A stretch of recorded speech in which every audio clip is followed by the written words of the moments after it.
Praise lord. మీ అందరికీ క్రీస్తు నామములో నా వందనాలండి. మరి దేవుడు ఆయన మహాకృపను బట్టి, ఇది కేవలం దేవుని మహాకృపండి. మరి నా సహోదరు జీవితంలో ప్రభు చేసిన ఈ ఉన్నతమైన కార్యం అండి. ఎందుకంటే అది కొన్ని అనుభవాలు మాటలతో చెప్పలేం, అవి ఫీలింగ్స్లోనే మిగిలిపోతాయి, చెప్పలేకపోయాడు. కానీ ఏదేమైనా మరి దేవుడు తన పట్ల ఒక ప్రణాళిక కలిగి ఉన్నాడు. ప్రణాళికతో కూడి ఉన్న బిడ్డను దేవుడు నా సహోదరుడికి ఇచ్చాడు. అందుని బట్టి మరి ఇటువంటి దినాన్ని నేను ఇక్కడ ఉండడం, అది కూడా దేవుని ప్రణాళికే. నేను ఊహించలేదు. రైట్ టైంలో నేను డిసెంబర్ మాసంలో వెళ్దామని అనుకున్నాను, కానీ ఈ బర్త్డే ఈ రోజు ఇక్కడ ఉంటాను నేను అనుకోలేదు. ఏదేమైనా దేవునికి స్తోత్రం. ఇంకా బాగా సంతోషం ఏంటంటే ఇక్కడ వాక్యం చెప్తుంటే వెనకాల కూడా వాళ్ళు చక్కగా భోజనం చేస్తున్నారు. సంతోషం అనేది కాదు, కాకపోతే పరిస్థితులు అలా వచ్చేసింది. కాకపోతే ఇది దేవుడికి అయితే సంతోషం కాదు. ఎందుకంటే ఇదే ప్లేస్లో ఒక ఎమ్మెల్యే నిలబడి ఇక్కడ మాట్లాడుతున్నాడు అనుకోండి, ఎవరైనా భోజనం చేస్తారు అక్కడ? ఒకవేళ బీపీ పేషెంట్లు ఒకవేళ ఆకలితో ఉంటే మనం ఏం చేయలేం కదండి.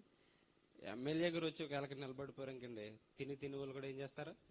వచ్చేస్తారు. ఎవరిని బాధపడ్డాలో చెప్పట్లేదు కానండి, ఎమ్మెల్యే కంటే ఘనమైన దేవుణ్ణి ఈరోజు మనం ఇక్కడ స్తుతిస్తాం. ఇవన్నీ ఈ స్టేజ్, ఈ డెకరేషన్లో, నేను వస్తుంటే వాళ్ళు చేసింది ఇదంతా మన తృప్తి, మనం సంతోషపడుతున్నాం. కానీ దేవుడి సంతోషం వేరుగా ఉంటుందండి. అది డబ్బులు ఇచ్చేస్తే దేవుడు సంతోషపడిపోతాడు అనుకుంటాం, పెద్ద పెద్ద కేక్ తెస్తే దేవుడు సంతోషపడతాడు అనుకుంటాం. కానీ అది మన సంతోషం, అది మన ప్రేమ. మన ప్రేమ వద్దని దేవుడు ఏమీ చెప్పట్లేదు. కాకపోతే దేవుని ప్రేమను దొంగిలించకూడదు మనం. దేవుని స్తోత్రం, హల్లెలూయా. మరి ఈ సమయంలో వాక్యం చెప్పడం కూడా కష్టమే. ఎందుకంటే పరిస్థితి మనకి కనబడుతున్నప్పుడు మనకి దేవుని మాటలు అంత శ్రేష్టమైన మాటలు కూడా రాకపోవచ్చు. ఎందుకంటే ఎక్కడైతే దేవుని యందు భయభక్తులు కలిగి చూడండి, ప్రభు అందరింటికి వెళ్ళేవాడు కదండి. బైబిల్ గ్రంథంలో ప్రభు ఒక్క ఇంటికి వెళ్ళేవాడు రెగ్యులర్గా. ఎవరింటికండి చెప్పొచ్చు, మీరు గట్టిగా చెప్పచ్చు. ఎవరింటికండి? మార్త మరియమ్మ గారి ఇంటికి వెళ్ళేవారు. ఎందుకు వెళ్ళేవారు తెలిసిన ప్రభు అక్కడికి మార్త గారు బాగా వంట చేసి పెడతారని కాదు. ఎప్పుడు ఆ ఇంటికి వెళ్ళినా మరియమ్మ గారు వచ్చి ప్రభు ఒక పాదాల చెంత కూర్చునేది. ఆవిడ ఉత్తమమైనది ఎన్నుకున్నది కాబట్టి ఆ ఉత్తమమైన వాళ్ళు ఎక్కడుంటే అక్కడ ప్రభు వస్తాడు. దేవుని స్తోత్రం, హల్లెలూయా. మరి నా వెనకాల సేవకులు ఉన్నారు కాబట్టి నేను విస్తరించే మాట్లాడను కానండి. అయితే గుర్తుపెట్టుకోండి, ఈరోజు ఇన్ని చేస్తున్నాం కానీ ఇవి మన సంతోషాన్ని వ్యక్తపరుస్తున్నాం. అయితే నేను చెప్పేది ఏంటంటే మన సంతోషాన్ని వ్యక్తపరుస్తాం. వాక్యంలో ఉంది, చెడ్డ తండ్రి అయ్యిండు కూడా కుమారుని ఎలా చూసుకుంటాడంట? బాగా చూసుకుంటాడంట. ఇప్పుడు నేను ఒకవేళ కూలి పని చేస్తున్నాను అనుకోండి, నా కుమారుడు కూలి పని చేయాలని అనుకుంటానా? ఖచ్చితంగా అనుకోను. కష్టపడి నా కుమారుడు బాగా చదివించి. అయితే ఈ ప్రేమ, ఈ లోకంలో ప్రేమ సాధారణంగా అందరూ చూపిస్తారు, ఎందుకంటే అది బ్లడ్ లోంచి వస్తుంది. కానీ గుర్తుపెట్టుకోండి, కానీ ఈ ప్రేమలన్నీ అది తల్లిదండ్రుల ప్రేమ కావచ్చు, భార్య భర్తల ప్రేమే కావచ్చు, అటువంటి బిడ్డలు తల్లిదండ్రులు బిడ్డలకు మధ్య ఉన్న ప్రేమే కావచ్చు, స్నేహితుల మధ్య ఉన్న ప్రేమ, ఇంక వేరెవరు ఏ ప్రేమ అయినా పెట్టుకోండి, ఆ ప్రేమలన్నీ ఈ లోకంలో ఒక రోజు ఏమైపోతాయి? మన బాగా తెలుసు, అవునంటాం. కానీ శాశ్వతమైన దేవుని ప్రేమను మనం నిలుపుకోవడానికి, పొందుకోవడానికి, దాన్ని లోకానికి చూపించడానికి మొత్తం మనం ప్రయాసపడం. దేవుని ప్రేమ చూపించాలంటే ప్రయాసపడాలి, ఖర్చు చేస్తే వచ్చేది కాదు. అర్థమవుతుంది నా మాటలో? దేవుడి ప్రేమ లోకానికి చూపించాలన్నా, దేవుని ప్రేమ మన కుటుంబంలో చూపించాలన్నా, దేవుని ప్రేమ మన పొరుగు వారికి చూపించాలన్నా ఖర్చు చేస్తే వచ్చేది కాదు, భోజనాలు పెడితే వచ్చేది కాదు. గుర్తుపెట్టుకుని అవన్నీ పెట్టొద్దని నేను అంటలేదు కానండి. అయితే దేవుని ప్రేమ ప్రయాసపడాలి, ఎందుకంటే దేవుని ప్రేమ హృదయ లోతుల్లో నుంచి వచ్చేది. అదేంటండి? నిజమే అండి. ఎందుకంటే మన ప్రేమ అలా రాదు, మన ప్రేమ మాటల్లో ఉంటుంది. ఎందుకంటే మన ప్రేమ పరిస్థితుల్లో ఉంటుంది. పరిస్థితులు మారిపోయినాయి ఇంకండి, చెప్పండి, తల్లి కుమారుడు కూడా వ్యతిరేకమైపోతాడు, కుమారుడు తల్లికి కూడా వ్యతిరేకమైపోతాడు. కానీ దేవుని ప్రేమ అలా ఉండదు. దేవుని ప్రేమ హృదయంలో నుంచి వస్తుంది కాబట్టి ప్రతి పరిస్థితిని సెట్ చేస్తుంది. అది గుర్తుపెట్టుకోండి. మన ప్రేమ ఏమో దూరం అయిపోవడానికి ఎక్కువగా వీలుగా ఉంటది, కానీ దేవుని ప్రేమ దగ్గర చేయడానికి వీలుగా ఉంటుంది. అందుకే గుర్తుపెట్టుకోండి, దేవుని ప్రేమను మనం మన హృదయాల్లో ఎప్పుడైతే నింపుకుంటామో అప్పుడు దేవుని పాదాల చెంత ఉండడానికి ఇష్టపడతాం. కొన్ని మాటలు నేను చెప్పేసి నా వెనకాల ఉన్న సేవకులను ఇస్తాను. గుర్తుపెట్టుకోండి, ఈరోజు బిడ్డలు అనేది అది బైబిల్లో మనం చూసినట్లయితే చాలా శ్రేష్టమైన కార్యం అండి అది. ఎందుకంటే మనకు ఇప్పుడే మనం చదవం 127వ కీర్తన చదవం, దాని పైన కూడా ఉంటది. ఇప్పుడు 128 చదవం, 127వ కీర్తన దాని పైన ఉంటది, చదవద్దు కానీ దాంట్లో ఉంటది కదా. మనకు అందరికీ తెలిసిందే రెగ్యులర్ వాక్యం ఏంటంటే, గర్భఫలము యెహోవా ఇచ్చు బహుమానము, కుమారులు ఆయన అనుగ్రహించి స్వాస్థ్యము. బహుమానము, స్వాస్థ్యము గుర్తుపెట్టిన రెండు అక్కడ ఉన్నాయి, బహుమానము స్వాస్థ్యం. ఎవరిచ్చిన బహుమానం అంట, ఎవరు స్వాస్థ్యం అంట. స్వాస్థ్యం అంటే ఏంటండి? ఆస్తే కదా, సొంతం కదా. ఇప్పుడు చెప్పండి, బిడ్డ ఎవరు సొంతం? ఎవరు సొంతం అండి? ఎవరు బహుమానం? ఇప్పుడు ఆ బిడ్డ పట్ల ఎవరు చిత్తం జరగాలి? ఆ బిడ్డ పట్ల ఎవరు సంతోషం జరగాలి? ఆ బిడ్డ పట్ల ఎవరు కార్యం జరగాలి? మీ బిడ్డల పట్ల సేమ్ కదండి. జరిగిద్దా? దేవుడి చిత్తమే జరిగిద్దా మన బిడ్డల పట్ల? జరగనిస్తాం మనం? దేవుని స్వాస్థ్యం మనకి ఇచ్చాడు. ఎందుకు ఇచ్చాడు తెలిసింది? బైబిల్ చదివితే అర్థమవుతుంది మనకి. లేకపోతే మనం చదవపైన చదివే వాళ్ళ దగ్గర బాగా శ్రద్ధగా వింటే అర్థమవుతుంది. పైపైన అంటే ఏది చెప్పండి? ఇప్పుడు భోజనమైన తినేదాడు పైపైన తింటే కడుపు నిండిద్దా? అక్కడ మటుకు పైపైన మనం అసలు వాక్యం కూడా గుర్తుపెట్టుకోండి, శ్రద్ధగా వినేటప్పుడు బాగా చదివితే దేవుడి యొక్క ఉన్నతమైన ప్రణాళిక మనకు అర్థమవుతుంది. లేకపోతే గుర్తుపెట్టుకుంటే పుడతాం, అర్థమవుతుందండి, ఎదుగుతాం. కామన్ గా మన జీవితంలో ఎదిగేటప్పుడు జరగవలసిన అలా జరిగిపోతూ ఉంటాయి. ఒక రోజు మన జీవితంలో ఎలా జరిగిందో మన బిడ్డల జీవితంలో అలా జరుగుతుంది, వాళ్ళ బిడ్డల జీవితంలో అలా జరుగుతుంది. ఇంతగా ఎందుకు పుడుతున్నా, ఎందుకు సరిపోతున్నా, ఈ మధ్యలో దేనికోసం, అసలు మన పుట్టుకు వెనకాల ఉన్న ఆ ఉన్నతమైన పరమార్థం ఏంటంటే, ఆ పరమార్థము గుర్తుపెట్టుకోండి, పరలోకం వైపు చూస్తేనే అర్థమవుతుంది మనకి. ఆ పరమార్థం పరలోకమందున్న ఆ పరమాత్ముని చూస్తేనే మన జీవితం ఒక పరమార్థం అని అర్థమవుతుంది. లేకపోతే మన జీవితం పుడతామంతే, పెరుగుతాం. మనం ఎలా పుట్టాం, మన పిల్లలు అలా పుడతారు. వాళ్ళకు ఒక వయసు వస్తుంది, స్కూల్ వేస్తాం, చదువుకుంటారు, తర్వాత ఉద్యోగులు, తర్వాత పెళ్లిళ్ళు, తర్వాత ఇంకా రొటీన్ అయిపోతుంది. అయితే ఇదంతా అయిపోయిన తర్వాత ఒక ముగింపు ఉంది. గుర్తుపెట్టుకోండి, నువ్వు ధనికుడు అయినా, గొప్పవాడు అయినా, పేదవాడు అయినా, నువ్వు ఇంజనీర్ అయినా, డాక్టర్ అయినా, ఎవరివైనా గుర్తుపెట్టుకోండి, ఒక రోజు మన జీవితానికి ముగింపు ఉంది. ఆ ముగింపు ఏ ఒక్కడో దాటుకోలేడు. ఆ ముగింపు ఏ ఒక్కరిని ఆపదు. అర్థమవుతుందండి? నేను పెద్దోడిని, నా కథ ఉంది, ఇది ఉంటే ఆ ముగింపు ఎవరిని టచ్ చేయకుండా వెళ్తుంది. ఏంటి ఆ ముగింపు? మరణం. మరణమునకు ఎవరు అతిథులు కాదండి. వారు ఎంత గొప్పవైనా, ఈరోజు ఫ్లైట్లలో తిరిగినా, ఈ రోజు చంద్రమండలం మీదకి వెళ్ళినా, ఎంత ఉన్నతమైన స్థానంలో ఉన్న ఒక రోజు మరణించాలి. మరణించిన తర్వాత వాళ్ళ స్టేటస్ ఏంటి తెలిసింది? చెప్పండి. 3x6. ఈ మాటలు మీరు ఆత్మీయంగా వినాలి. అందు గుర్తుపెట్టి, మన జీవితానికి ఒక ఉన్నతమైన పరమార్థం ఉంది. ఆ పరమార్థాన్ని తెలుసుకోవడానికి మనకి సమయం లేక, ఆ సమయం లోకాన్ని ఇచ్చి ఆ పరమార్థాన్ని తెలుసుకోవడానికి మనకి ఇంట్రెస్ట్ లేక, మనసు లేక, అర్థమవుతుందండి, మన ఈ లోకంలో అనేక వాటికి మనం అలవాటు అయిపోయి, చెడు వ్యసనాలకు లేక ఒక అనేకమైన పనుల్లో మనం బిజీ అయిపోయి ఏం చేస్తున్నాం తెలిసింది? మన జీవితంలో మనమే పట్టించుకోవడం మానేస్తున్నాం. మరి ఏం పట్టించుకున్నా తెలుసా? ఈ లోకంలో ఎలా బ్రతకాలి, ఎలా సంపాదించుకోవాలి, ఏం తినాలి, ఏం త్రాగాలి, అంతే. చెప్పండి, ఇది వాస్తవా కాదు చెప్పండి. ఒకటి గుర్తుపెట్టుకోండి, మనకు అన్ని తెలిసిన మాటలే, తెలియదు ఏం కాదు. ఎందుకంటే ఆల్రెడీ నాకు తెలిసి ఇక్కడ అందరూ మన కూర్చున్న వాళ్ళందరూ రక్షణ పొందిన వాళ్ళు ఉంటారు కదండి. అందరూ రక్షణ పొందిన వాళ్ళు ఉంటారు నాకు తెలిసింది.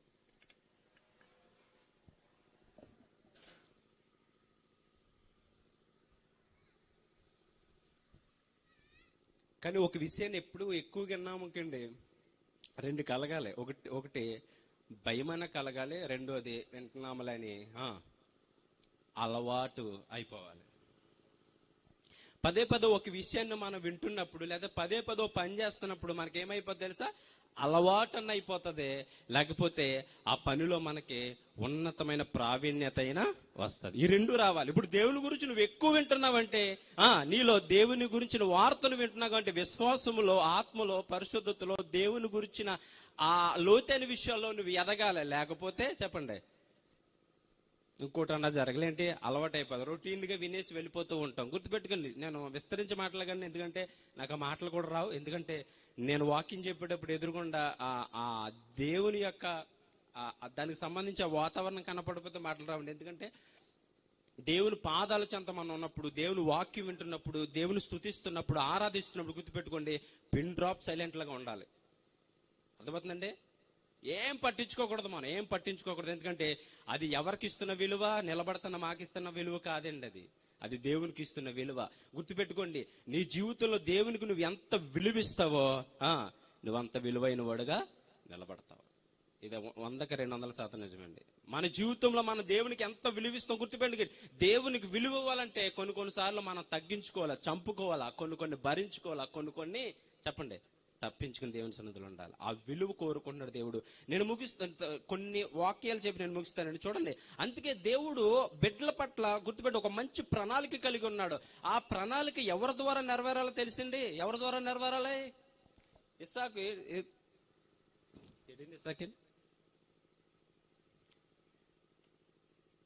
చూసారా? ఇప్పుడు ఈ రోజు ఎవరైతే కృతజ్ఞత కూడుకొట్టుకున్నారో, ఇప్పుడు వరకు ఎవరైతే బ్రదర్ చెప్పాడో వాళ్ళే లేరు. అదేంటి మరి, ఇప్పుడు ఇన్ని చేశాడు కదా, అది ఇందాక అన్నాను కదండి, ఇదంతా తన ప్రేమ, తన సంతోషం. ఇప్పుడు ఇక్కడికి వచ్చి నీ మాటలు విని అవి హృదయంలో తలపోసుకుని, అర్థమవుతండి ఈ రోజు ఎన్ని లక్షలు ఖర్చు పెట్టుకుంటాడో నాకు తెలియదు కదండి. ఈ రోజు లక్షలకు మించింది, అర్థమవుతుందా, వెండి బంగారాల కంటే మించింది. అందుకే సామెతల్లో ఉంటది, నీ వెండి వైద్యరాల బంగారం ఆమె జ్ఞానమును కొనుక్కొని దేవుని వాక్యంలో ఉంటది. ఏం కొనుక్కోవాలంట? నీ దగ్గర వెండి ఉందా, బంగారం ఉందా, అది పక్కన పట్టేసే. దానికి అసలు వాక్యానికి చెప్పండి, అది అసలు దేనికి సరిపోనది. అది అంత యుక్తం అనేది, అంత మహిమ కలిగిన జ్ఞానం. అందుకే మన ప్రభు పాదాల చెంత ఎక్కువ ఉండాలని అందుకే చెప్తాను. గుర్తుపెట్టుకుని, ఇక్కడ ఉన్న ఇస్సాకుకి చెప్తే ఈ రోజు వాక్యం అర్థమవుతుందా? కానీ ఒక రోజు ఇస్సాకు ఇలా నిలబడి చెప్పాలంటే దానికి కారణం ఎవరు వాళ్ళు తెలుసా? ఒకటి దేవుడు, 2 తల్లిదండ్రులు. గుర్తుపెట్టుకోండి, ఈరోజు అమ్మ తల్లిదండ్రులు నేను చెప్తాను, మీ బిడ్డల్ని మీరు ఒకవేళ బాగా చాలా ఆప్యాయంగా, అందంగా, చాలా ఉన్నతంగా, కాలు పెట్టుకోకుండా చాలా ఉన్నతమైన రీతిలో పెంచవచ్చు. అర్థమవుతుంది? వాళ్ళకి కావాల్సింది కొనివ్వచ్చు. అర్థమవుతుంది? మీ దగ్గర డబ్బు అవసరమైతే వాళ్ళకి ఏది అడిగితే అది ఇవ్వచ్చు, బండి అయితే బండి ఇవ్వచ్చు, కారు అడిగితే కారు ఇవ్వచ్చు, మంచి స్కూల్లో వేయించి ఏదైనా చేయొచ్చు. గుర్తుపెట్టుకోండి, అది కాదు. మీకు దేవుడు ఆ బహుమానాన్ని ఎందుకు ఇచ్చాడు తెలుసా? ఒకరోజు ఆ స్వాస్థ్యాన్ని ఎవరికి ఇవ్వాలంట? చెప్పండి, ప్రభువుకి ఇవ్వాలి. నేను చెప్తానండి, ఇక్కడ కూర్చున్న వాళ్ళు ఎవరం ప్రభువుకి ఇవ్వండి. మనందరం దొంగలమండి. నేను చెప్తాను, దొంగలంటే ఆ దొంగలు కాదండి. మన బిడ్డలని అసలు దేవునికి ఇవ్వమండి. మనం దేవునికి అసలు దేవుని సన్నిధి ఇవ్వం. నా బిడ్డ దేవుణ్ణి ఉంటే బాగుండు, పాట పాడితే బాగుండు, వాక్యం చదివితే బాగుండు, నా బిడ్డ మంచిగా మాట్లాడితే బాగుండు, నా బిడ్డ నోటి అబద్ధాలు రాకూడదు, నా బిడ్డ పెద్దలను గౌరవిస్తూ చక్కగుంటే బాగుండు అని ఈ తల్లిని అనుకుంటుందండి. ఒకవేళ అనుకోవచ్చు, కానీ అలా ఉండాలని ఆ బిడ్డ కొరకు ప్రార్థిస్తారా? అలా పెంచుతారా? అలా శ్రమ పడతారా? అనుకున్న వాళ్ళు కొంతమంది ఉంటే అలాగా పెంచాలని వారి కొరకు నడుములు కట్టుకోలేరు, వారి కొరకు ప్రార్థన చేయలేరు. కానీ గుర్తుపెట్టుకోండి, ఇంకా మిగతావన్నీ చేస్తాం. నువ్వెంత మంచి స్కూల్లోవే, గుర్తుపెట్టుకోండి, స్కూలు ఏమి నేర్పదంట? సంస్కారం నేర్పుతుందంటారా? మనందరికి తెలిసింది, ఈరోజు పెద్ద పెద్ద పెద్ద పెద్ద చదువులు చదివిస్తే వాళ్ళు వెళ్ళి అమెరికాలో కూర్చుని తల్లిదండ్రులను ఎక్కడ జాయిన్ చేస్తున్నారు తెలుసా? ఎక్కడండి? మంచి వృద్ధాశ్రమంలోనే జాయిన్ చేస్తున్నారు. మంచి ఏసీ రూమ్లు అన్ని బాగుంటాయి, కానీ వాళ్ళు ఎక్కడ ఉంటున్నారు? అది బాగా చదివిస్తారా? చదివించండి. మీతో మాట్లాడడానికి కూడా టైం ఉండదు, అమ్మ తిన్నామంటే కూడా టైం ఉంది. ఒకవేళ అంటే ఫోన్లో మెసేజ్, ఆ మెసేజ్ కూడా రాకపోతే ఇంకంతే. మీరందరూ సోషల్ మీడియా బాగా చూస్తారు కానీ మీకు తెలిసే ఉంటుంది. ఒక న్యూస్లో ఎప్పుడూ విన్నాను నేను, ఒక ఆమె అంటండి, వాళ్ళ అబ్బాయి అమెరికాలో ఉంటాడంట, అక్కడ సెటిల్ అయిపోయాడంట. వాళ్ళ అమ్మగారికి మంచి బిల్డింగ్ తీసుకుని ఒక మంచి రూమ్, అంతా కావాల్సిందంతా, అంటే లోటు ఏమి లేకుండా అక్కడ ఉండి, డబ్బు ఉంది కదండి, డబ్బు చేసేస్తుంది అనుకున్నాడు. అన్నిని తినడానికి కావాల్సింది అన్ని సెట్ చేసేసాడు, బాగానే ఉంటుంది అనుకున్నాడు. అయితే ఏమైందో తెలీదు, కొన్ని నెలలో మరి వాళ్ళిద్దరికి ఆ కాంటాక్ట్ లేదండి. కొన్ని నెలలు ఆ అబ్బాయి కూడా ఇంకసారిలే, ఇంకా మరి దూరంగా ఉన్నాడు కదా, ఇంకా కాంటాక్ట్ లేదు. కానీ వాళ్ళ అబ్బాయి కూడా పట్టించుకోలేదంట. తర్వాత కొన్ని నెలల తర్వాత ఆ ఇల్లు చెక్కింగ్ వెళ్తే ఆ ఇంట్లో ఉన్న తల్లి చనిపోయి కొన్ని నెలలు అయిపోయిందంటండి. బోన్స్ ఉన్నాయి. మరి కొన్ని నెలలు అయిపోయి శరీరం ఉంటుందా? చెప్పండి, మట్టిలో పెడితే 3 రోజులే ఉండదు. ఎముకలు ఉన్నాయంట, అస్థిపంజరం ఉందంట. తన కొడుకు అనుకున్నాడు, ఏం కాలుతుంది పంపుతాను మా అమ్మకి, అర్థమవుతుంది, డబ్బు ఉంది, అర్థమవుతుందా, ఏం కాలుతుంది ఆన్లైన్ లో పెట్టేస్తాను, ఏది కాదు ఏసీ రూము, మంచి ఫ్లాట్ కొన్నాను, అవసరం కారు డ్రైవర్ని పెడతాను, ఏం కాదు. గుర్తుపెట్టుకోండి, ప్రాణాన్ని కాపాడినయా. ఇక్కడ మీరు ఉన్నారు కదా తల్లిదండ్రులు, ఆ ప్రేమ మీ బిడ్డలు మీపై చూపిస్తే అది మీకు సంతోషమేనా? అలా ఎక్కడో ఉండి కనీసం ప్రేమగా మాట మాట్లాడుకోకుండా మీకు ఏం కావాలో డబ్బు పంపిస్తే మీరు సంతోషంగా ఉంటారా? అర్థమవుతుందేమో నా మాటలో? ఉంటారా? ఉండగలుగుతామా? కనీసం వాళ్ళు మనం ప్రేమించుకోకుండా, ఆప్యాయంగా మాట్లాడుకోకుండా, అమ్మాయిని పిలవకోకుండా, మనకు దగ్గర రాకుండా, మనతో పాటు చక్కగా టైం స్పెండ్ చేయకోకుండా వాళ్ళు ఎక్కడో ఉండి నీకు చికెన్ బిర్యానీ, చికెన్ 65 KFCలు పెడితే మీరు సంతోషంగా ఉంటారా? మీరే అలా ఉండరు, దేవుడు కూడా సేమ్. మనకో రూలు, దేవుడికో రూలు పెడతాం. చూడు, గుర్తుపెట్టుకోండి, మన పట్ల కూడా దేవుడు అదే ప్రేమను కలిగి ఉన్నాడు. ఆ ప్రేమ ఈ రోజు మనకు వచ్చింది. ఈ రోజు మన బిడ్డలపై మనం చూపిస్తున్న ప్రేమ ఎక్కడి నుంచి వచ్చింది చెప్పండి? ఎక్కడైనా కొనుక్కున్నాం అది? చెప్పండి, ఎవరైనా నేర్పారా? కాదు, అది వస్తుంది బ్లడ్ లోంచి, లోపల నుంచి వస్తుంది. ఎలా వస్తుంది అంటే అది దేవుడి యొద్ద నుంచి వస్తుంది. అందుకే గుర్తుపెట్టుకోండి, ఈ రోజు బాగా వినండి ఈ మాటలో. మీ బిడ్డల గురించి మిమ్మల్ని దేవుడు ఒక రోజు లెక్క అడుగుతాడు. నేను ఖచ్చితంగా చెప్తానండి, లెక్క అడుగుతాడు. పైకెళ్ళకి ఏముందంటే పైకెళ్ళాక ఉంది అసలైంది, ఎక్కడ కాదండి. అందుకే ఈ రోజు మనకు భయం ఉండదు దేవుడు అంటే. అందుకే ఎన్ని చెప్పండి మనకు రొటీన్ అయిపోతుంది. గుర్తుపెట్టి, నువ్వు ఎంత కష్టపడు, ఎంత సంపాదించు, నువ్వు ఎంత బిజీ అవ్వు. నేను మరొకసారి చెప్తాను, ముందు చెప్పాను, ఒకరోజు మరణిస్తాం. నిలబడిన తర్వాత ప్రభా అన్నప్పుడు ఏది నీ ఆత్మీయత, ఏది నీ విశ్వాసం, ఏది నీ జీవితంలో నా కొరకు ఏం జీవించావు, ఏం చేసావు అని అడుగుతాడు. ప్రభా నేను బిజీ అయిపోయాను ప్రభా, నాకు టైం లేదు ప్రభా, ఖాళీ లేదు ప్రభా అంటే ప్రభు కూడా అంటే నా దగ్గర ఖాళీ లేదు. గుర్తుపడి, ఎక్కడైనా నువ్వు ఎలాగైనా ఉండు పర్లేదు, కానీ దేవుని దగ్గరకు వచ్చినప్పటికీ చాలా జాగ్రత్తగా ఉండాలి. అందుకే దేవుడు మనకి ఇచ్చిన బిడ్డలను ఎందుకు ఇస్తున్నాడో తెలుసండి? దేవుని పరమార్థం, వాళ్ళు దేవుని కొరకు పెంచాలి, దేవుని కొరకు సమర్పించాలి. ఈ రోజు దేవుడు వాక్యం సెలవిస్తుందండి, దేవుని కొరకు, దేవుని పని కొరకు, దేవుని రాజ్యము కొరకు క్రైస్తవులమైన మనమే దేవునికి మన బిడ్డలు సమర్పించకపోతే ఇంకెవరు సమర్పిస్తారండి? ఎవరిస్తారండి చెప్పండి? దేవుని సత్యాన్ని ఎరుగు వాళ్ళు, జీవితాన్ని వెరుగుల వారు, మన దేవుని ప్రేమను ఎరిగిన మనమే మన బిడ్డలను దేవుని కొరకు పెంచకపోతే నేను అంటున్నాను, ఎవరు పెంచుతారని దేవుని కొరకు? అందుకే చిన్న వాక్యాన్ని నేను చదివి ముగిస్తాను. చూడండి, సమూయేలు మొదటి సమూయేలు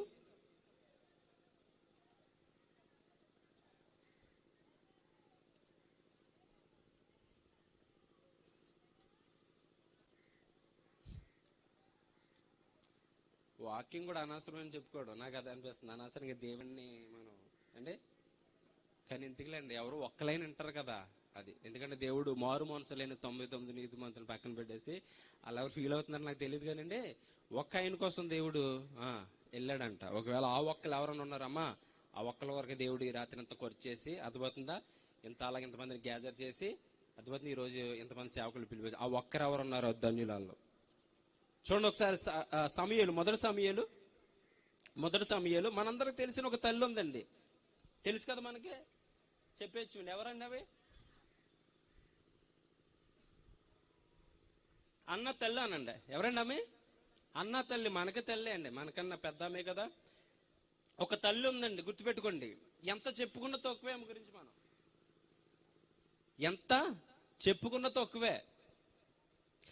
నిజంగా ఈరోజు నాకు టైం లేదు కానండి, టైం ఉంటే చక్కగా విపులంగా ఆ పదం మనం చెప్పుకుంటూ వెళ్తే మన హృదయాలు ఇక్కడే కరిగిపోతాయండి. హృదయాలు అయితే కరిగితాయి, మరొకటైతే నేను చెప్పలేను, కానీ నిజంగా మన హృదయాలు అయితే, ఇది వాక్యం అండి, ఇది ఏదో కథల పుస్తకం కాదు. ఇది కథల పుస్తకమా చెప్పండి? కథల పుస్తకం కాదు, హిస్టరీ. ఇది జరిగింది, దేవుడు రాయించాడు. ఇది పోనీ నేను రాసింది, ఎవరు రాసింది అంటే మాకు ఇష్టం వచ్చినట్టు చెప్పుకుంటా. దేవుడు రాయించాడు. మీకు తెలుసా, 1500 సంవత్సరాలు 40 మంది సేవకులు, ఒక దేశం కాదు, ఒక ప్రాంతం కాదు, ఒక భాష కాదు, రాసింది బైబిల్ తెలుసా. అంతగా బైబిల్ జోలికి ఎవరు వద్దామన్నా చివరికి ఏమవుతారో తెలుసా? బైబిలే గొప్పదానికి ఒప్పుకోక తప్పదు. ఎందుకంటే అంత హిస్టరీ ఉందండి దీనికి.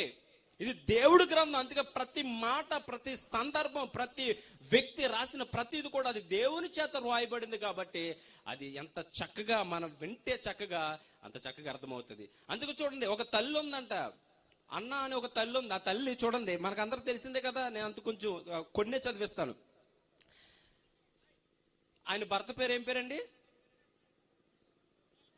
Very good. ఎల్కానా, ఈయన కూడా గొప్ప తండ్రే కదా, ఆయన గురించి పెద్ద ఉండదు కానీ ఎక్కడండి చదువుతాం తర్వాత. ఈ తల్లికి బిడ్డలు పుట్టలేదండి. ఎన్ని సంవత్సరాలు మనకి చెప్పండి, తెలీదు. ఎన్ని సంవత్సరాలు తెలియదండి. గుర్తుపెట్టి ఇందా చెప్పాడు కదా బ్రదరు, కొన్ని సార్లు మనం దేవుణ్ణిలో ఉంటున్నా, భక్తిగా ఉంటున్నా, అర్థమవుతుందండి, లోకమునకు మనం వేరుగా ఉండి విశ్వాసంలో ఉంటున్నా, మన జీవితంలో కొన్ని కార్యాలు ఎందుకు లేట్ అవుతాయంట చెప్పండి. ఎందుకు లేట్ అవుతాయి? ఆల్రెడీ సాక్షుల్లో చెప్పేశాడు ఎందుకు లేట్ అవుతాయి ఏంటండి.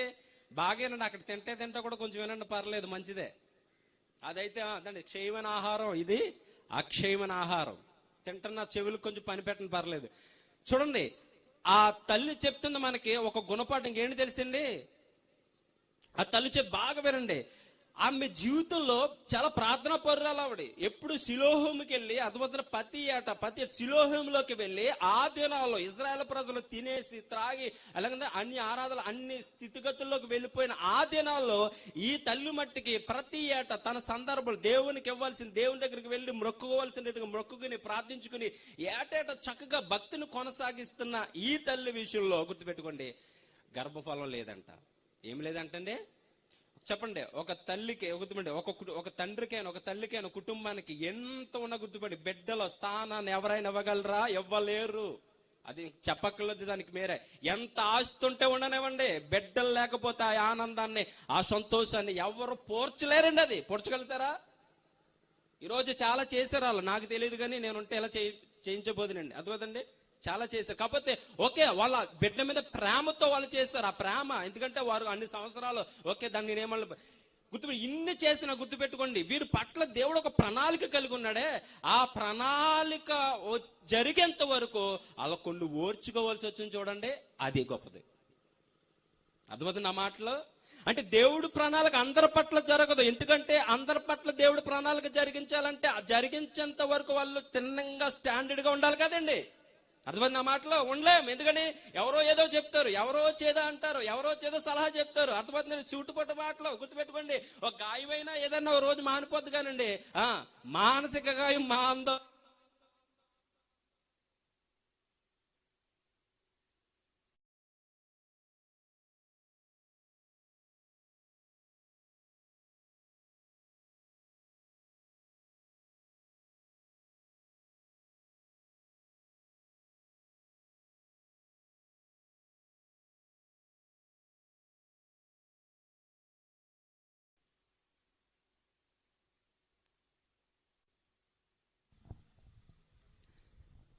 దేవుని ప్రణాళికలో ఉన్నవారైతే ఇవన్నీ తట్టుకోగలుగుతారు. అవునంటారు కదా?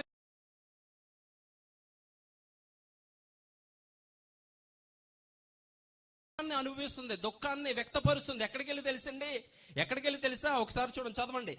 అదే సమూయేలు మొదటి అధ్యాయము ఒకసారి 14 వచనం చదవండి త్వరగా. మొదటి సమూయేలు 1వ అధ్యాయం 14 వచనం. ఎంతవరకు నువ్వు మత్తురాలువై ఉందువు? నువ్వు ద్రాక్షారసమును ఎద్ద నుండి తీసివేయమని చెప్పగా, అన్నా అది కాదు నా ఏలినవాడా, నేను మనోదుఃఖము గలదానైనై ఉన్నాను. నేను ద్రాక్షారసమునైనను మద్యమునైనను పానమునైనను చేయలేదు గాని నా ఆత్మ యెహోవా సన్నిధిని కృమ్మరించుచున్నాను. ఎక్కడ కృమ్మరిస్తుందంట? ఎక్కడ చెప్పుకుంది తన బాధ? ఎక్కడ చెప్పుకుంది తన యొక్క కష్టం?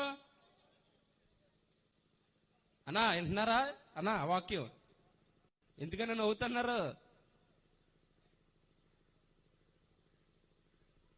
ఎక్కడ చెప్పుకుంటుందంట? దేవుని సన్నిధిలో. తనకి మామూలు దుఃఖం కాదండి, ఇంత భక్తి ఇంత శ్రద్ధగా ఉన్నాను, ఎందుకు భయభక్తులు కలిగి ఉన్నాను, లోకంలో అందరి వల్ల నేను లేను, కానీ నా జీవితం నాకు ఎందుకు దుఃఖం అంటే అని అన్నాడు. కంగారు పడకు, ఇది దుఃఖము కాదు. ఒక రోజు నీకు బిడ్డనివ్వబోతున్నాను, ఆ బిడ్డ ద్వారా రాజ్యాలు కట్టబడతాయి, రాజులు అభిషేకించబడతాడు, ఆ బిడ్డ ద్వారా నీ కీర్తి నీ ఔన్నత్యం పెరుగుతుంది అని ఆయనకి అప్పుడు చెప్పలేదు. కానీ ప్రణాళికలో అటువంటి ప్రణాళికలో ఉంది. అటువంటి ప్రణాళికలో ఉన్న ఆమె దేవుని సన్నిధికి వెళ్ళి చెప్పుకుంటుంది, అయ్యా అయ్యా అయ్యా అయ్యా అని దేవుని సన్నిధికి వెళ్ళి తన బాధను కుమ్మరించుకుంటుందండి. ఇంకోటి తెలుసా? సేవకుడు కూడా అర్థం కాలేదు. ఆమె సేవకుడు కూడా అపార్థం చేసుకున్నాడు ఆమె దుఃఖము. గుర్తుపెట్టుకోండి, ఆమె దుఃఖం. అందుకే చెప్తాను, ఒకసారి నీ దుఃఖం నీ ఇంట్లో ఎవరికి అర్థం కాదు, నీ పరిస్థితులు ఎవరికి అర్థం కావు, ఒక్కొక్కసారి నీకే అర్థం కావు నీ పరిస్థితులు, కానీ దేవుడికి అర్థమవుతాయి. అమ్మా దేవుడికి అర్థమవుతే నేను చెప్తాను ఖచ్చితంగా. ఈ రోజు మీరు ఏ పరిస్థితి వచ్చినా తెలీదు, నీ పరిస్థితి అంతా దేవుడికి అర్థమవుతుంది. ప్రార్థిస్తున్నావా, గుర్తుపెట్టుకో, ఉన్నత కార్యం నీ కొరకు ప్రభు సిద్ధపరిచాడు. ఆమె ప్రార్థిస్తుందంట, ఆమె ప్రార్థిస్తూ ఆత్మను కుమ్మరిస్తుందంట. అప్పుడు ఆ సేవకుడికి అర్థమైంది, ఓకే నువ్వు నీ ప్రార్థన నిజమైనది అయితే దేవుడు నీ జీవితంలో గొప్ప కార్యం చేస్తాడని అక్కడ చెప్పాడు. చూడండి, ఇప్పుడు అదే సమయలు 1వ అధ్యాయం ఒకసారి 23 నుంచి చదవండమ్మా.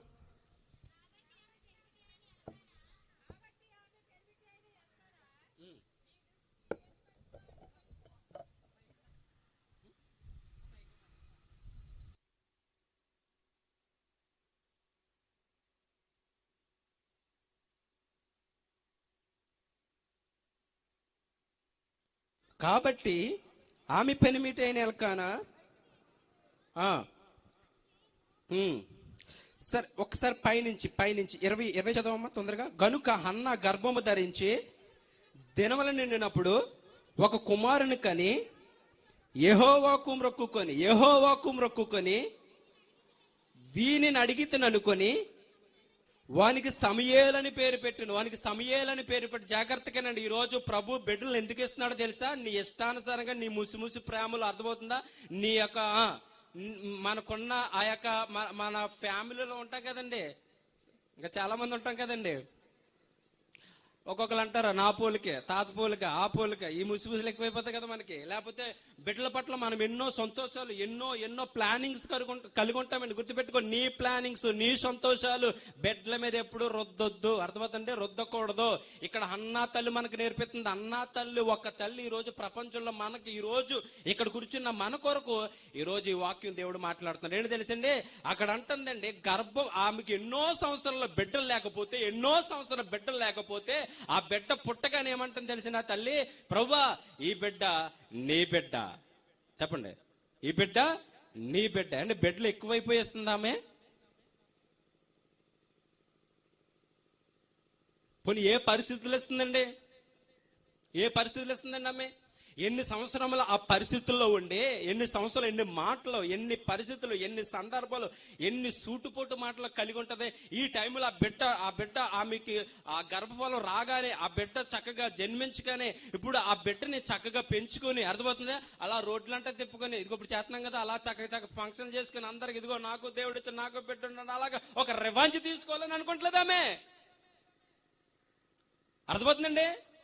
ఇదిగో ఒకప్పుడు నన్ను అందరూ అన్నారు కదా, ఇది ఎవరెవరు అన్నారు, వాళ్ళ దగ్గరికి వెళ్ళి ఇదిగో చూడు బిడ్డని, ఇదిగో అందమైన బిడ్డ ఇచ్చాడని అలా రివాంజ్ తీసుకునే వ్యక్తి కాదండి ఆమె. గుర్తుపెట్టుకోండి, ప్రభా నేను ఎన్ని మాటలు పడ్డా, అర్థమవుతుందండి, ఎన్ని మాటలు పడ్డా నాకు గర్భఫలము లేట్ అయినా, గుర్తుపెట్టుకోండి, నాకు నా జీవితంలో ఈ కార్యమును నువ్వు నీ ప్రణాళిక చొప్పున చేసావు కాబట్టి, గుర్తుపెట్టుకోండి ఎలీషా, అనిత గారు గుర్తుపెట్టుకోండి, మా ఈ జీవితంలో నీ ప్రణాళిక చొప్పున ఈ కార్యం చేశారు కాబట్టి ఈ బిడ్డ నా బిడ్డ కాదు, మీ బిడ్డే అని చెప్పగలుగుతారా, ఇవ్వగలుగుతారా దేవునికి?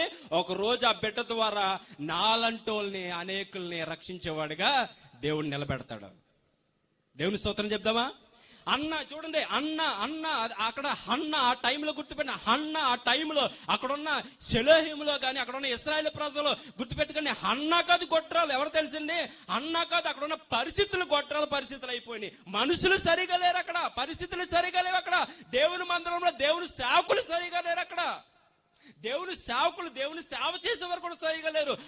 ఆ తల్లిదంతా చూసింది, అబ్బా లేక నాకు బిడ్డనిచ్చావు, నా కొరకు పెంచుకుంటాను, నా కొరకు పెద్దవని చేస్తారు, రేపొద్దు బాగా చదివిస్తే ఒక జాబ్ వస్తే నేను బాగా కార్ల మీద తిడగలను, లేకపోతే టీవీల ముందెట్టుకుని చెప్పండి అయ్యి చూసి చక్కగా విలాసాలుగా సుఖంగా ఉండాలంటే నా బిడ్డ బాగా చదివించి ఒక స్థానంలో పెడితే రేపొద్దున అందరికంటే ఒక టాప్ బిల్డింగ్ కట్టి చక్కగా ఉండొచ్చు. ఈ ప్లానింగ్ లేవండి ఆమెకి. ఈ ప్లానింగ్ లోకంలో ఉన్న వాళ్ళకు ఉంటాయి, కానీ దేవుని యందు భయభక్తులు కలిగరికి ఏమిటో తెలుసా? వాళ్ళు పైకి చూస్తారు, అంతగా పరమార్థం ఉంది మన జీవితం పట్ల. వాళ్ళకి పైకి చూస్తారు, పైకి చూసినప్పుడు దేవుడు కనపడతాడు. దేవుడు కనబడినప్పుడు దేవుడు చెప్తాడు, అమ్మా నీ బిడ్డ నా ఒకరికి పెంచు, నీ బిడ్డ పైన అభిషేకం ఉంది, నీ బిడ్డ పైన ప్రణాళిక ఉంది, నీ పైన ప్రణాళిక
తెలిసిందమ్మే, ఆమె పిల్లల విలువ తెలిసింది కదండి. ఆమె అంతే కదండి, పిల్లల విలువ తెలిసింది కదా. ఆమె ఏమంటుంది చూడండి, దేవునికి ఆ గర్భఫల విలువ తెలుసుకుంది కాబట్టి, ఆ దేవుడిచ్చే బహుమానం విలువ తెలుసుకుంది కాబట్టి ఆమె ఏం చేస్తుంది తెలిసింది, తన ప్రేమను కుమారుడికి కాదు దేవుని ప్రేమను. అర్థమవుతుందండి? బాగా వినండి, ఈ మాట ముగించేస్తాను. తన ప్రేమను అందిస్తలేదు. ఒకవేళ తన ప్రేమను అందించింది అనుకోండి, దేవుని మందిరంలో కూర్చోబెడుతుంటాడా? బాబు కొన్న టయానికి పెట్టొద్దని నేను అంటలేదండి, బాగా అర్థం చేసుకోండి. తన ప్రేమనివ్వట్లేదు, దేవుని ప్రేమనిచ్చింది కాబట్టి ఇప్పుడు ఆ బిడ్డకు దేవుని సన్నిధిలోకి వెళ్ళగానే దేవుని ప్రేమే ఏమైపోయింది, ఆ బిడ్డకి సంతోషం అయిపోయింది, ఆనందం అయిపోయింది. అర్థమవుతుందండి? ఇంట్లోనే ఉండి చక్కగా ఇంట్లోనే టీవీలు పెట్టి అట్లు పెట్టి శిఖర్లు అడిగి తిప్పాంకో అన్ని లేక దేవుని సన్నిధిగా ఉంటాడా? ఉండబుద్ధి అవుతుందా? ఎందుకని ఆడికి ఒక కల్చర్ అలవాటు అయిపోయింది, ఆడికి కొన్ని సంతోషాలు అలవాటు అయిపోయి, ఆడికి కొన్ని ఆనందాలు అలవాటు అయిపోయింది. దేవుని పందిరానికి వెళ్ళరంటే వస్తాడా? కూర్చుంటాడా? అవన్నీ బిడ్డకి 4 సంవత్సరాల బిడ్డకి ప్రాక్టీస్ చేస్తుందమ్మా.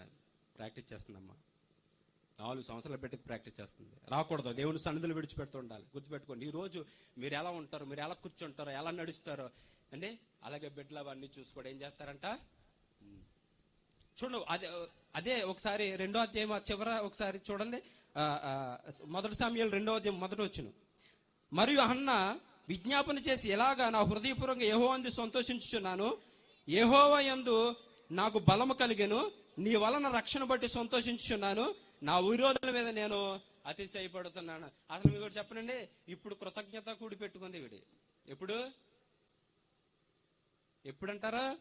దేవుని కొరకు పెంచి దేవుని సన్నిధిలో విడిచిపెట్టి మళ్ళా తిరిగి రాకోకుండా, అమ్మా బాబు వెళ్ళిపోతున్నా అంటే వెళ్ళిపోమ్మా అనేటట్టు పెంచి, అర్థమవుతుందంటే తన ప్రేమ కాదు దేవుని ప్రేమతో, దేవుని ప్రేమ అనే పాలనే ఆ వాక్యంతో పెంచింది. ఆ బిడ్డ పాలు కాదండి, పాలనే వాక్యంతో పెంచింది కాబట్టి అక్కడ ఆ 4 సంవత్సరాల వయసులోనే దేవుని సన్నిధిలో తీసుకెళ్ళగానే దేవుడికంట ఏం చేశాడంట, సాగిలపడి మొక్కాడంట 4 సంవత్సరాల వయసులో. ఈ రోజు 40 సంవత్సరాలు వచ్చినా మనమ మొక్కం, మన బిడ్డల మొక్కం.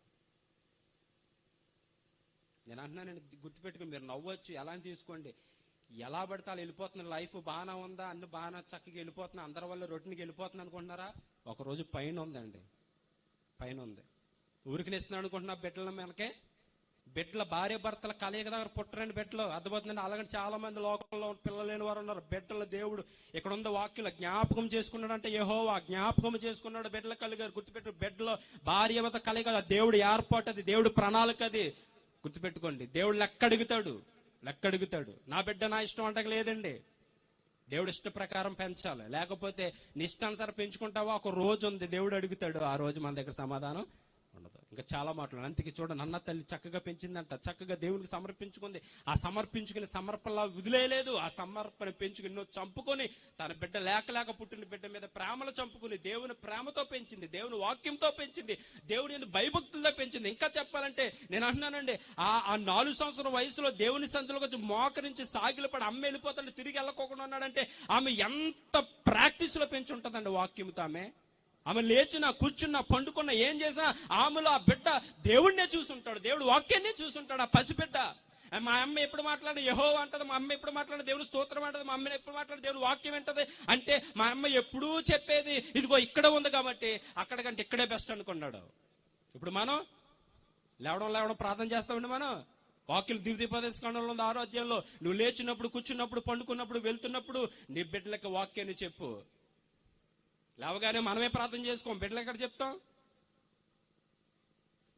గుర్తుపెట్టి ముగిస్తుందనండి. దేవుడు మన బిడ్డలు ఎందుకు ఇస్తున్నారు తెలుసా? అలాదో బాగా చదివించి, లేకపోతే ఏదో చదివించాలి, బాగా చదివించండి, కానీ వారు దేవుని కొరకు వాడబడాలి. అది డాక్టర్ అయినా, ఇంజనీర్ అయినా, ఏదైనా అక్కడ దేవుని కొరకు వాడబడాలి వాళ్ళు. ఒకవేళ సేవకుడు అయితే సేవకుడు, ఆ రీతిగా పెంచండి. ఆ రీతిగా పెంచాలంటే అది ఎవరి చేతుల్లో ఉంది? మన చేతిలో. మన ఇష్టానుసారంగా మనము అసలు ఆత్మీయంగా పట్టించుకోకుండా వారికి లోక సంబంధం కావాల్సినవే నువ్వు సెట్ చేస్తున్నావు అంటే, ఒకరోజు నిజం చెప్తున్నా, ఒకరోజు గుర్తు పెట్టుకోండి, ఈ వాక్యం వింటున్నా మీరు, ఒకరోజు ఆ బిడ్డ ద్వారానే నువ్వెన్నో ఇబ్బందులు పడవలసి వస్తుంది. ఏం తెలుసా? ఎందుకంటే వాక్యం ఒకటే ఒక మనిషిని సరి చేసేది. డబ్బు కాదు, ఉద్యోగాలు కాదు, ఆస్తులు కాదు. దేవుణ్ణివ్వి, నీ బిడ్డకి దేవుణ్ణివ్వి, నీ కుమార్తెకి నీ కుమారుడికి. ఒకరోజు నిన్ను, నా తల్లిని నా తండ్రిని సన్మానించమని దేవుడు వాక్యం చెప్పింది. నాకు లేకపోయినా పర్లేదు, నా తల్లిదండ్రులు బాగుంటే నేను బాగుంటానన్న ఆలోచన కలిగి జీవిస్తాడు ఒకరోజు. అదే బాగా లోకల్ ఇస్తారని దాని వచ్చేది అంటాడు, పోతే పో అంటాడు, భార్య మాట అంటాడు, లేదా ఎవరి మాట అంటాడు. గుర్తుపెట్టుకోండి, వద్దు, మనకొద్దు. మన దేవుణ్ణి ఇద్దాం మన బిడ్డలకి, తర్వాత సంతోషంగా ఆనందంగా దేవుడే నడిపిస్తాడు. కొద్ది మాటలు దేవుడు దీవించి ఆశీర్వదించాడు. ఆమేన్. చప్పట్లు.